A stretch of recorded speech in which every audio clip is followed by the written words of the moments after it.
କାହ୍ନା ସନି ଆଜି ପାଇଁ ସେତିକି ଥାଉ। ଆସ ମୋ ପାଖକୁ। ହଉ ବାବୁ ଆମେ ଯାଉଛୁ। ହଁ କାହ୍ନା। ଆରେ ଆଜି ପାଇଁ ଏତିକି କାମ ଥାଉ। ଗୋଟେ କାମ କର, ଆଉ ଏ ପଇସା ନେଇ ତମେ ଯାଅ ଘରେ ତମ ପିଲାମାନଙ୍କ ସାଙ୍ଗରେ ଦୀପାବଳି ସେଲିବ୍ରେସନ କରିବ। ଆମର ଦୀପାବଳି ସରିଲା ପରେ ଆମର କାମ ପୁଣି ଆରମ୍ଭ କରିବା।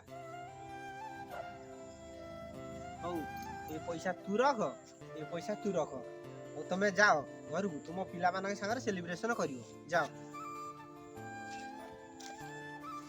ଆରେ ରୁହ ରୁହ ରୁହ ରୁହ। ଆରେ ଦୀପାବଳି ସେଲିବ୍ରେସନ କରିବ ଯେ ହେଲେ କାହାର ଯେମିତି କିଛି କ୍ଷତି ନ ହବ ସେଇ ହିସାବରେ ତମେ ବାଣ ଫୁଟେଇବ। ହଉ ବାବୁ ଆମେ ବହୁତ ହୁସିଆର ହେଇ ବାଣ ଫୁଟେଇବୁ ଯେମିତି କାହାର କିଛି କ୍ଷତି ନ ହବ। ହଉ ଠିକ ଅଛି ତମେ ଏବେ ଯାଅ।